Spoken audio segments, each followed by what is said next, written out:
Happy Friday to everyone out there. I want to thank Red Ritter Outfitter for sponsoring this live chat. They do an amazing job. I think we're all fans of Red Ritter Outfitter out there, or at least most of us. I know I was going way back in the day to my time at Tech, and yeah, they've been great in terms of partners sponsoring our radio show, The Rock and Pregame on Rock 101.1 FM here in Lubbock, and helping out the site for a long time partnership before I showed up, and then just a partnership with me. But I, you know, I thought this would be a great time. A little over a week out from the bowl game, Texas Tech's Independence Bowl matchup against Cal. There's a lot of top transfer targets in town this weekend, and I just thought it'd be a good time to talk some Red Raider football with everybody out there. And so, if you have any comments or questions, go ahead and hit me up. I'll do my best to answer them. I am going to actually post a link on the site right now while we're getting started. But yeah, I'm actually feeling pretty optimistic about the bowl game. I think I know they're tech offense, but um, I think I definitely think that a healthy Baron Morton, the fact that Taj Brooks is probably going to play. He's been practicing, looks like he's gonna play.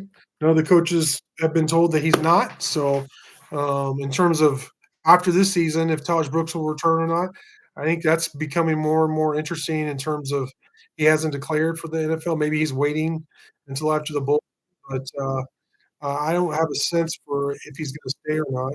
My initial reaction was, of course, he's going, but with the way NIL is now and everything, I, I don't know. I think he might return if somebody makes it worth his while. Given the fact that just by the nature of the position he plays, running backs aren't as valued in the NFL as they used to be. But in the fact he is a very accomplished running back, and uh, I think he's like a mid-round type type guy.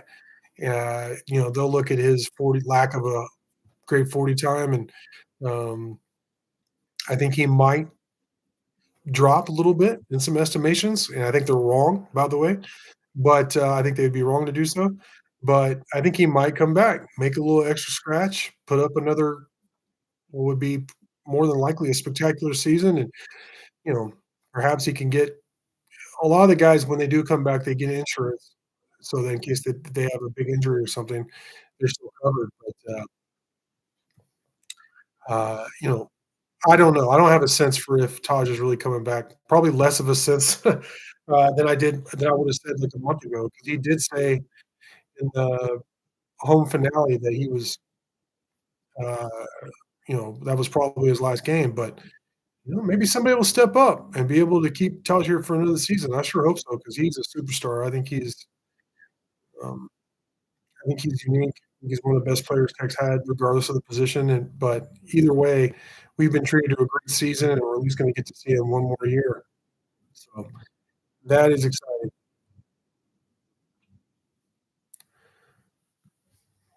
All right, time to get to y'all's comments and questions. First one is from Casey Wooten, who says, "Who's the new quarterback from Western Georgia?" Yeah, I'm not gonna lie, I was unaware that of Western Georgia, and I was unaware that Tech was gonna be getting a preferred walk-on commit. But Cameron Brown, 6'2", 225 from West Georgia, did commit as a preferred walk-on to Texas Tech on Thursday, and I see him as that classic dual threat quarterback. I think it just appears to me. This isn't. I'm not like regurgitating what the coaches have told me, but I, I it appears to me he might fill a void that perhaps Donovan Smith uh, filled his role 2 years ago or last year as a big physical running option at quarterback, especially in the red zone and in short yardage situations. I think that could really help.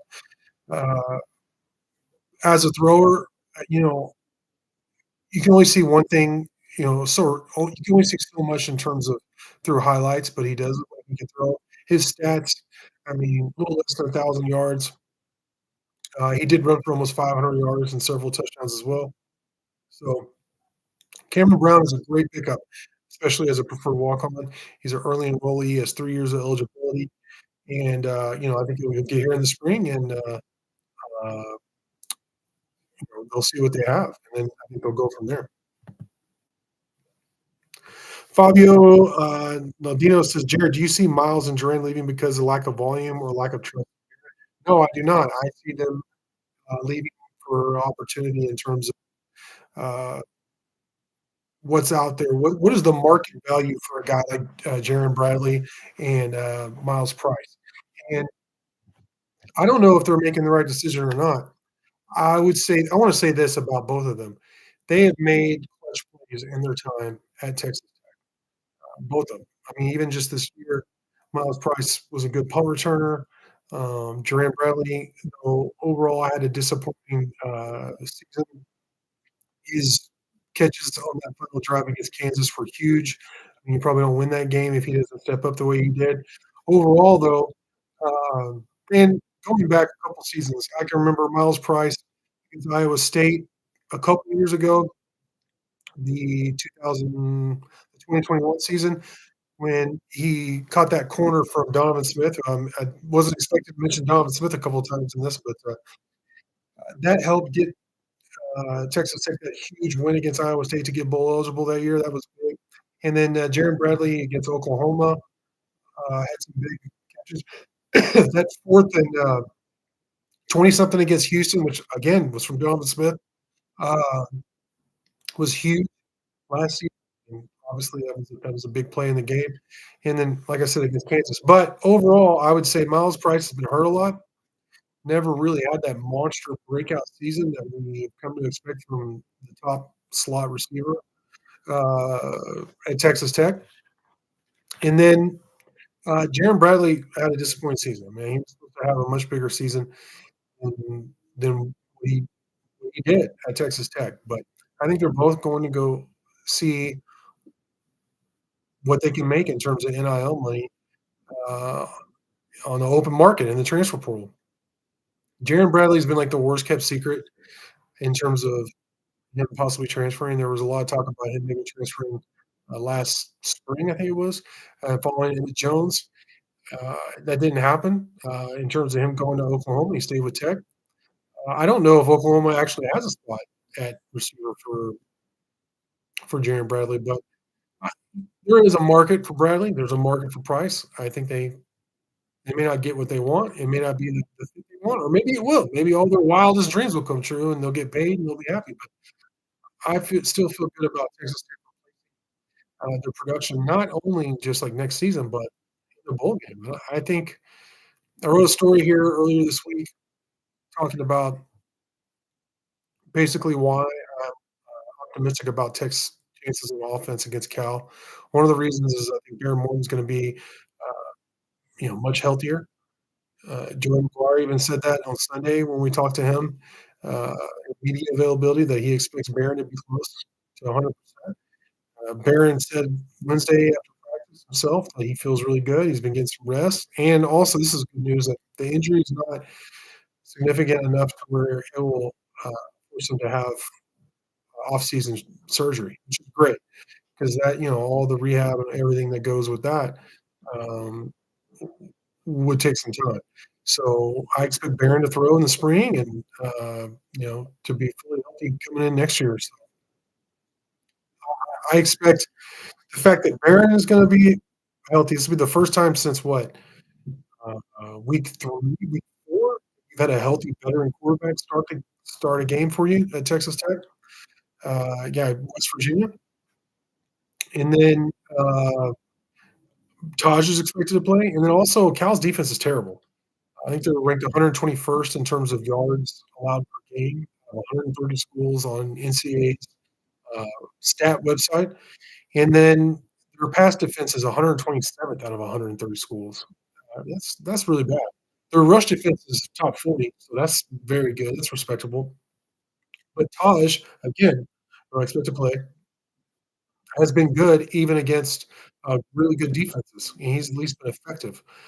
So I expect Tech's offense to, be pretty good in the bowl game, and which is look, I understand that's risky, betting or trying to proclaim the Tech's offense will be good this year, the way they perform. I think they have a very good chance of being good, or having a good showing against Cal in the Independence Bowl, December 16th. And then in terms of, going back to answering your question about Miles and Jeremy leaving, I think it was more just the way the offense performed. I really didn't foresee a lot of, NIL money coming their way, uh, this year, but or this offseason, but given their somewhat of their production and their experience, they probably could get more money in the transfer. That remains to be seen. We'll see where they end up and all that, but, I don't think it was something I think we could, like sometimes we kinda create drama to answer questions when usually it's something simple like, "Hey, I think I can get some more money on the open market." So if you have any comments or questions, and we normally do this after a game and, there's more, activity, but, pretty slow Friday afternoon, which is probably a poor choice. I thought this was the only time it's been crazy with the transfer portal and everything, and had the radio show on the Rockin' pregame, uh, earlier this afternoon. I thought I'd go ahead and try and get this in, before the weekend. A lot of, top transfer portal targets are in town this weekend, so if you have any questions about that, and who Tech's targeting and, what positions they're targeting, all that, let me know. Uh, but so this may be a short, live stream if we don't have a lot of activity. Fabio asked, "Is there any shot to Kitley leaving yet?" No, I haven't heard anything about Kitley. I expect him to be back next year. Um, but, you know, it's we're early in the offseason. Technically, we're not even really in the offseason yet because it's between the regular season and, of course, in the bowl game. Yeah. I do expect him back next year unless he gets, like, a head coaching gig. He interviewed for the UTEP job, but he didn't get it, but, he interviewed him and Kenny Perry both did. Special teams coach and, running backs coach, which is good. I mean, you want your guys to be coveted and, want other programs to want your coaches, but, I know a lot of people want Zach Kittley gone, I get it, but I'm not expecting that as of today.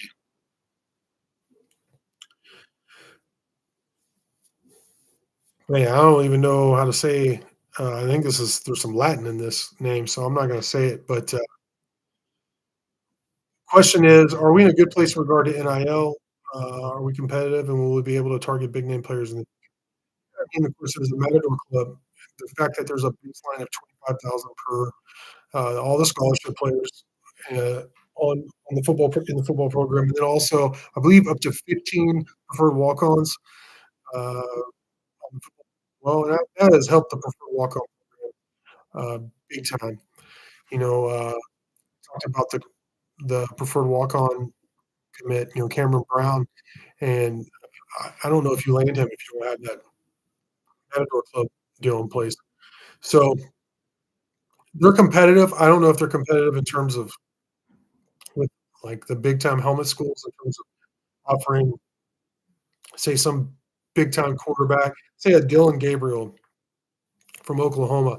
I don't know if there's somebody willing to step up and offer him $1,000,000 to come to Texas Tech, if that's the, answer your question. But in terms of, do I think this, program is in a good place in terms of NIL with overall high school recruiting? By the way, number 21 class in the country, tops in the future Big 12, Tech's 2024 class, which they're gonna sign here later this month in a couple of weeks. I think December 20th is the early signing day.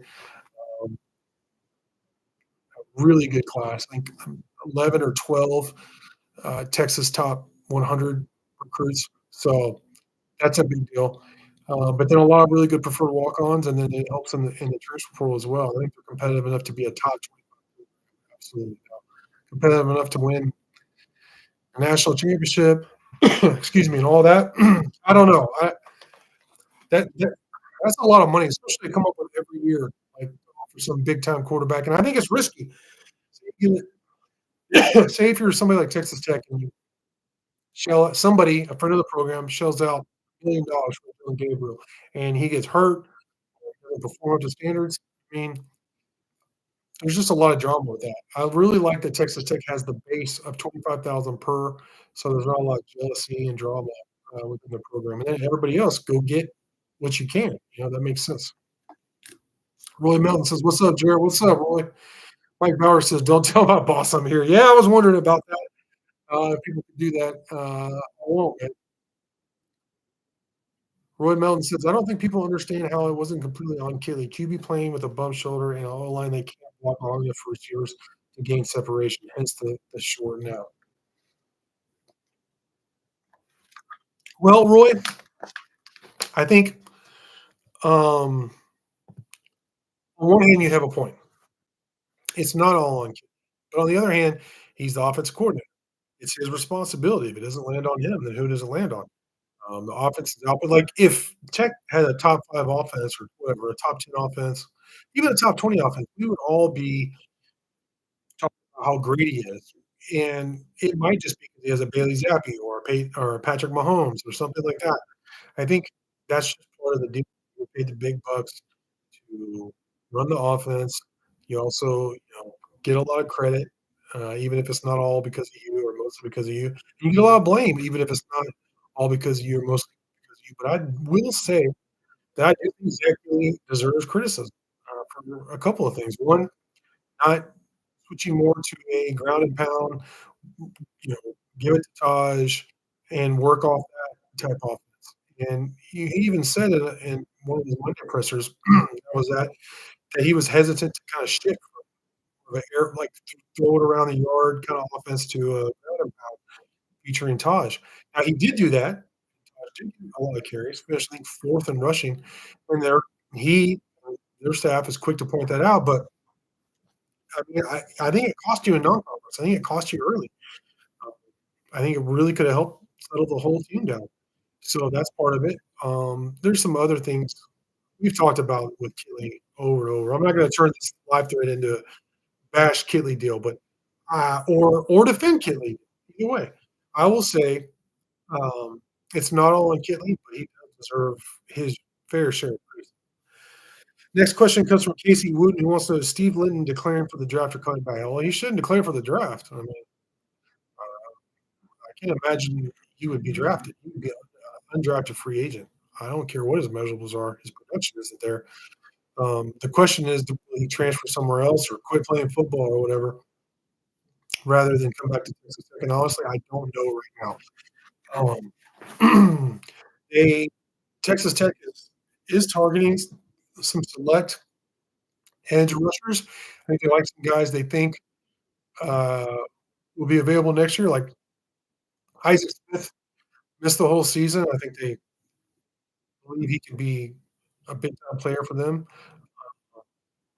I can't remember his name. His last name's Kennard, the outside linebacker from Georgia Tech. He's rated as a four-star recruit uh, by 24/7 Sports, a 24/7 transfer recruit.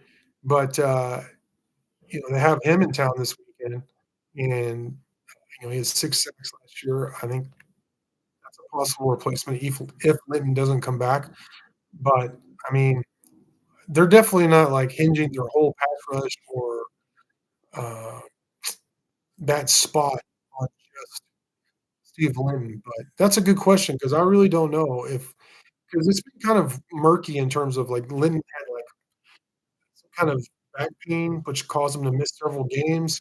He had a lot of injuries this year, which caused him to miss certain games. I don't know if uh, if if that sometimes coaches. I'm not accusing anybody of anything, that's for sure. But sometimes coaches will say, "Oh, this guy's hurt. He's got a little this or that."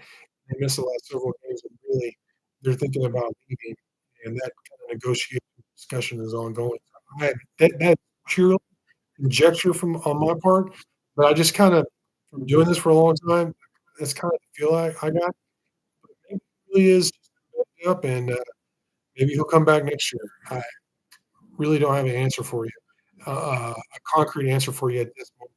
Be interesting to see if he plays against Kyle in the Independence Bowl. The guy I mentioned before, Kyle Kennard out of Georgia Tech, 6'5", 240, four-star transfer recruit 54 tackles, 11 tackles for loss, 6 sacks, 2 forced fumbles, and an interception last season. He's expected to be on an official visit this weekend here in Lubbock. So that's somebody to keep an eye on. He's highly recruited, of course, but the fact that he's visiting gives Tech a chance for sure. All right, next question. People like Will Shields actually giving a flip about TV ratings and propping up the um, I don't know what you're talking about exactly. So a little more info would help me on that. I've been pretty much I do in general, but I had a lot of television in the transfer portal. I wish I could claim like 2 or 3 more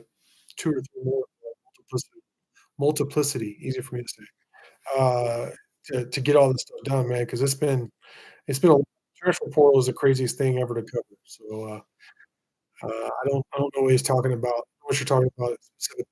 I know who Will Shields is. I get what you're saying about TV being SEC, but I don't know specifically what you're talking about. Armako one wants says he enjoys my perspective. Thank you very much. He says, looking into next year, how do we fare? I'm certainly not going to call them a dark horse or that they're going to win 9 games and all that. I think there might be some growing pains over that period. It's easy to say, like, oh, this team's returning a lot of veterans like we did last offseason. They should make a step up. Let's see who they get in the transfer portal. Let's see how those high school recruits. I mean, I know a lot of people are expecting Micah Hudson to, like, step in day one and start, but we don't really know that. I want to see. I want to see what they look like. I want to see what Barrett Morton looks like when he's healthy, and now that he has some experience, can he take a step forward? Who's going to be the running back? If Tosh comes back, that will make me feel a lot better. If he doesn't, who's his replacement? Well, it's not Cameron Valdez, I don't think. So we'll see. There's a lot of That's the biggest thing is as we sit here right now, there's a lot of unanswered questions. I do think I think the baseline expectation is 6 and 6 and Tech to go back to a bowl game. Is that good enough in year 3 of the McGuire era? I don't know if that's a question for me to answer. We're gonna have to see what the season looks like. I think the schedule is favorable. I think they should probably win 7 plus games, but again, there's a lot of unanswered questions.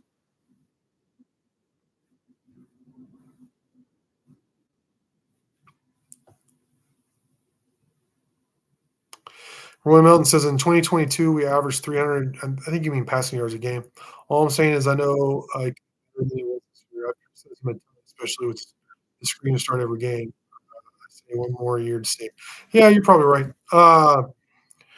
First off, I am not like I have no problem with you criticizing him. I think he deserves. I think the offense performance from Texas Tech this year was probably the worst of the last 40 years. You can really look into it. I don't say that lightly. I mean, it was really bad. It was just very ineffective, especially if you didn't have that superstar that was Taj Brooks, who broke more tackles than anybody according to Pro Football Focus in the country.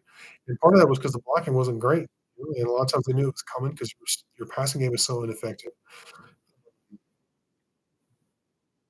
You know, I'm not disagreeing with you. I'm just saying I'm not going to turn this whole stream into a Kitley bashing. It's been coming.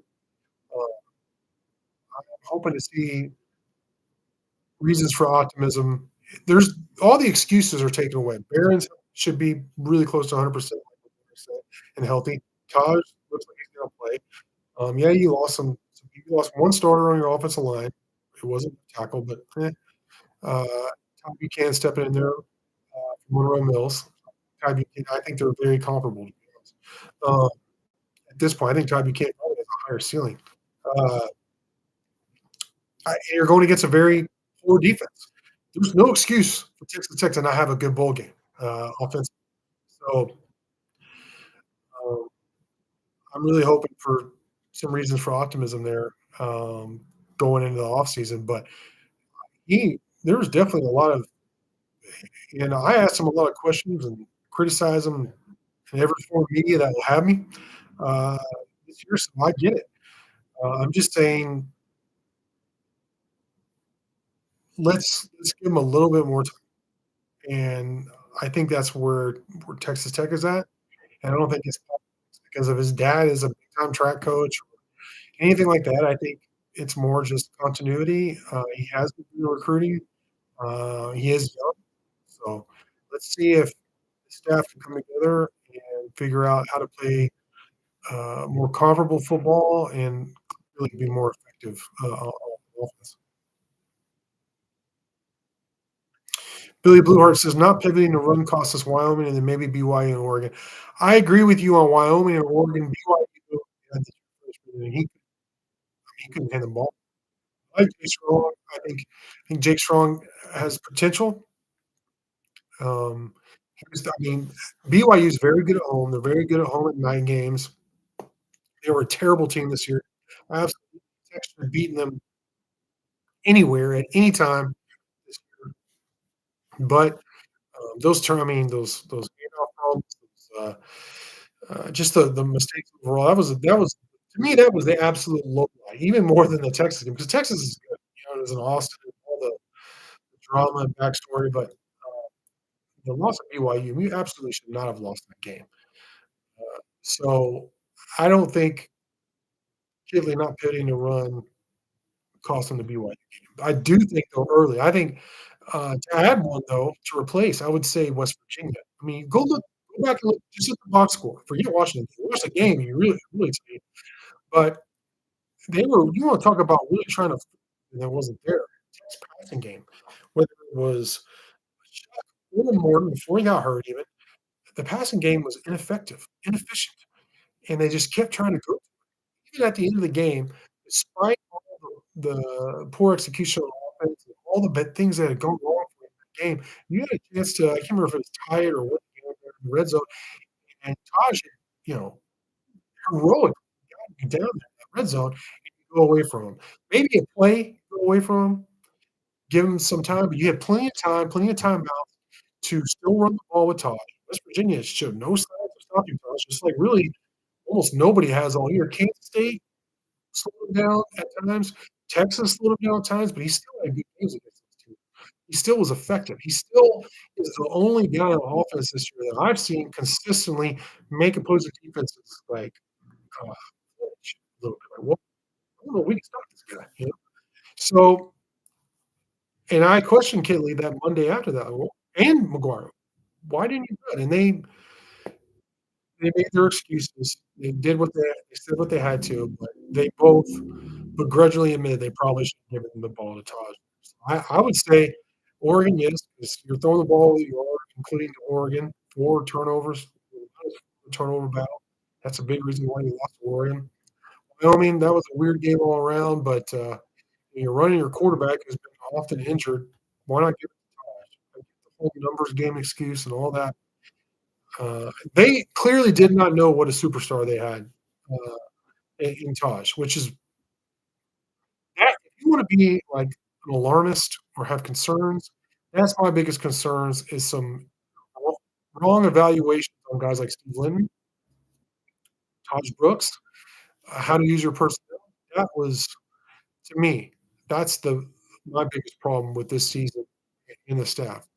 I'm not like freaking out or saying anybody should be fired or anything like that, but that was clearly a miscalculation. And like you said, not pivoting to the run before that.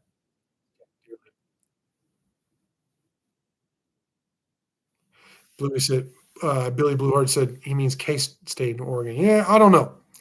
Kansas State, I mean, again, same thing with Jake Strong, true freshman quarterback hadn't taken a step. I think they did try and run Taj some, but yeah, I mean, okay, I'll agree with you on that. Mike says, "Can we get a Rawls story time?" He's referring to. I haven't looked since I posted that comment about partying with Rawls. This is on Inside the Red Raiders on a free board on what was it Raider Alley. No, absolutely not. What happens and you should know this, you've been to a board meeting. What happens at board meetings, and most especially what happens at board meeting after parties or in the aftermath, I should say. No, that I'm gonna keep that with me. TTU fan 1111 says, "Will the offensive line be improved next year?" That's a great question. I don't know. Oh, I don't even know who all the stars are gonna be. You're gonna lose Wilburn and Stats. Stats underperformed this year. You already lost Monroe Mills. That's fine. Um, I don't know. We keep hearing all this stuff about some of the younger guys, but until I see it for myself, I'm not ready to say, "Oh, yeah, they're gonna be better for sure." I will say there were times this year the offensive line, it was better than the previous year. I mean, but is it good enough to win 8, 9 games? I don't know. And just because it's gonna be younger doesn't mean it's not gonna be as good or even better. So, we'll see.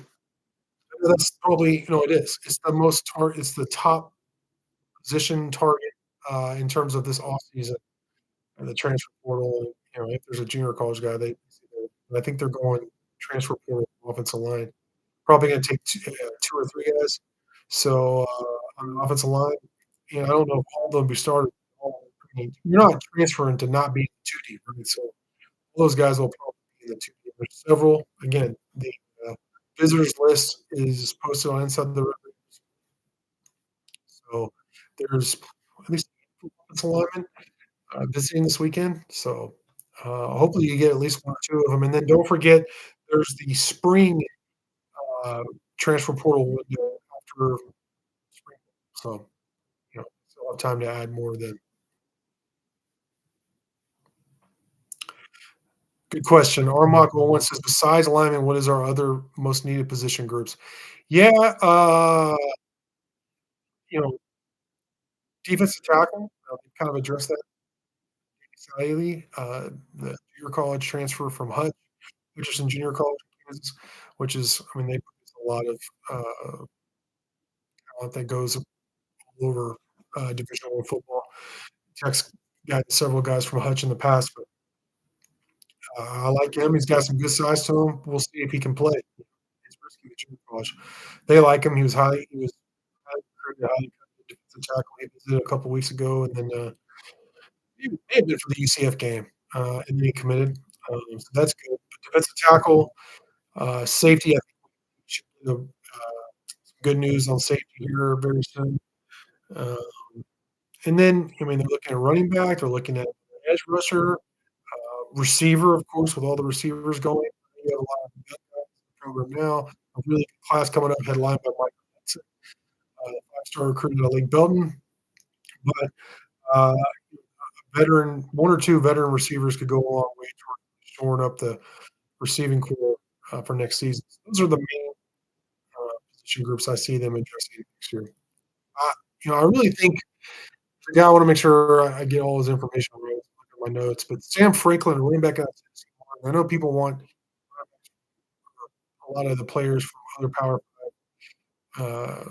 schools, but Sam Franklin from Tennessee Martin, 5'10", 200 pounds. He rushed for almost 1,400 yards, 11 touchdowns. He's also visiting USC and OU, so that's the caliber of recruit or transfer recruit we're talking about. But he's supposed to be on campus this weekend. That would be really nice. I'd feel a lot better about the running back room. Whether Tosh comes back or not. If Tosh comes back, he's your starter.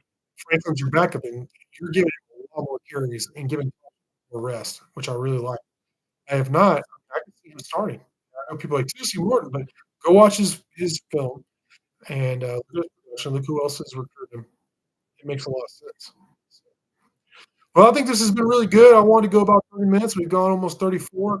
It's not after a game, so it's after the Independence Bowl on the 16th, so a little over a week from now.